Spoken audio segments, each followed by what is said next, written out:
Hello there, traveler.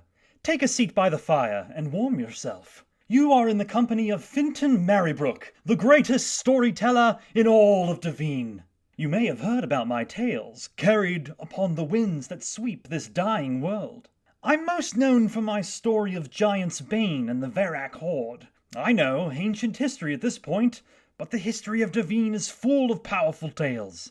I must admit, my memory has become less intact as age takes hold. Even so, one story is clear in my mind on this crisp, cool night. I recall the tale of the Anima Parthax, a weapon forged by the unholy marriage of magic and science. A weapon that, as you may know, once brought this realm to its knees. Comfortable? Good. Then let us begin. Eons ago, I was a man. Now, I am a weapon. A soul ripped from its mortal coil, using forbidden magics, and cast into a form beyond equal with the help of science and technology not native to this realm. It was not my choice. I would have preferred to cross the veil when my time was at an end. But those in power rarely care about the desires of others. The ones who created me knew that such power had to be kept in check. It must have a conscience, otherwise it would fall into the hands of the wrong individual and destroy all of creation. So why, then, was I locked away to rot in some underground vault? Built from stone and guarded with ancient magic. Instead of wallowing in eternal torture, I took a stand. I did not allow anyone with a cursed heart or a sick mind to wield me. Despite everything, I was cast into endless darkness. This was a fate too cruel for even the worst of offenders. I was sentient. I could perceive the passage of time. I knew not how much had passed, but I felt every moment. Were I a being of flesh and bone, my mind would have shattered long ago. But alas, I am a soul bound to steel. My memories are the only company I've had across these eons. Memories of fighting in righteous battles, wielded by the hands of kings and madmen alike, as I struggled to forge my own set of rules for who I would allow to wield my power. After countless centuries, the righteous path became too exhausting. Understanding the true nature of power and those who wield it was a task too great, even for me.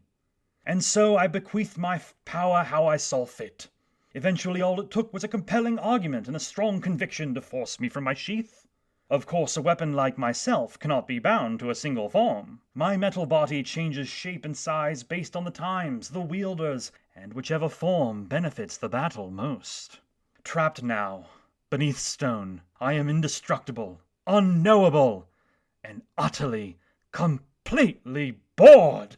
Though I rarely dreamt, I thought I had somehow slipped into an ethereal coma when I heard voices coming from outside my underground chamber. "Can you open it or not? These things will be on us any minute," a voice shouted. "You can't rush this. One wrong move and we're all dust," another said.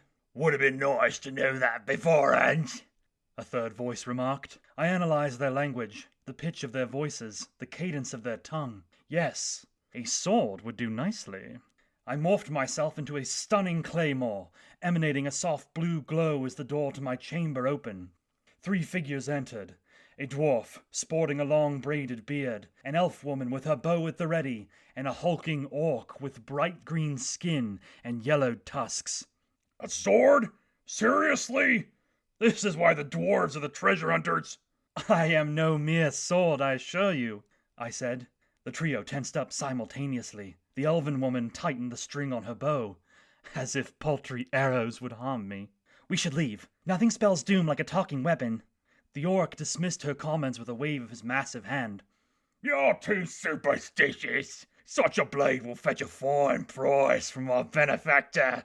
"Oh no, you will not be taking me from here to place me into some display case. I will not allow it," I said. The orc stepped forward, grinning through crooked teeth. "You don't get a choice, little sword." I sent out a blast of magic from the center of my blade. The surge of blue lightning struck all 3 would-be treasure hunters and knocked them to the ground. "Now, perhaps we can discuss this like civilized folk," I asked. "I'll break you for money," the orc snarled. The elf saw reason and held out her hand to stop the foolish orc. She would be the one to negotiate with. "What is it you want?" she asked. Oh, nothing too complex. I just want to see the realm, travel the stars, and fight in battles that decide the fate of entire kingdoms. You know, the greatest hits. The elf raised an eyebrow. Greatest hits? Oh, right, yes. Your kind hasn't invented music yet.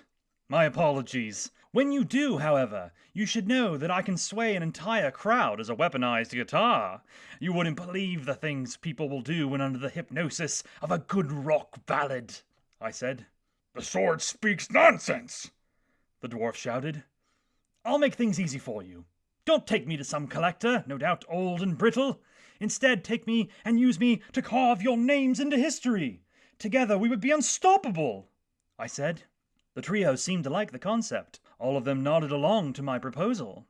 Fame, riches, I want to be feared, the orc growled. Of course, all of those things could be yours. The elf stepped forward. I could have vengeance for my people. Yes, absolutely. Now you're beginning to understand, I said. With that kind of power, the dwarves would no longer be limited by our rusting machinery. We could finally conquer the bowels of the realm and reap its treasure with ease. Yes! Now take hold of me and let us define our legacy, I shouted. The trio sat in silence for a moment before the orc started laughing. The elf joined in soon after, followed by the dwarf. It was perhaps the first time anyone had laughed at anything I'd said. I didn't like it. What are you laughing at? I asked. Even if you spoke the truth, your promises would come at too great a cost, the elf remarked. Well, the price of power is high. You're clearly some sort of cursed object. Wielding you would lead only to ruin. You must think us fools, the dwarf said, shaking his head. No, not fools, partners, I said. Let's get out of here. We have plenty of spoils to bring back to our benefactor. Mercifully, none of them can speak either, the orc said, turning his back to the door. No, don't leave me here, I shouted. The trio closed the door to my chamber, and it fell once again into abyssal darkness. It was certainly not the triumphant return I had hoped for, but I remained hopeful nonetheless.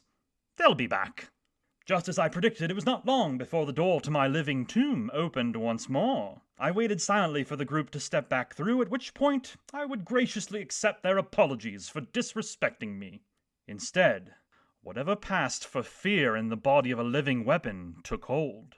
A hulking figure filled the doorway, dressed in smooth silver armor. A deep blue light escaped from the seams between each piece, filling the room with its haunting glow. A sleek helmet encompassed the entire head, with an aerodynamic shape that ended in a sharp point on the back of the head. It was a familiar suit of armor, and not one of this world.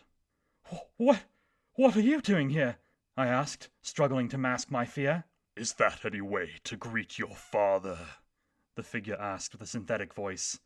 You were father to a being of flesh and blood. I am no longer him. My father stepped through the doorway and approached with decisive steps. I sent out another blast like the one that had knocked the adventurers off their feet. The aura of magical energy passed over him like a gust of wind, doing nothing to slow his approach. You've had your fun, but now it is time to fulfill your true purpose, he said, wrapping his armored gauntlet around my hilt. I will not fight in your unholy war! This realm is not yours to take! My father pulled me from my resting place, but I morphed to fill the space between and became one with the monolith beneath me. My father laughed from behind his mask. I heard the crackle of electricity, and without warning, my vision was filled with blinding red light. I felt pain unlike anything I had experienced when I was a mortal being. Ha ha ha ha ha ha ha! Thought you had left pain behind, did you? Test me again, and I will show you true agony! I was powerless to stop him. My father lifted me in my sword form. Another pulse of red lightning forced me to shift into the shape of a two-handed battle axe, his preferred weapon despite its primitive nature. My father turned and carried me across the threshold and back into the world I had left behind eons ago. Let us depart, my son. We have a realm to conquer.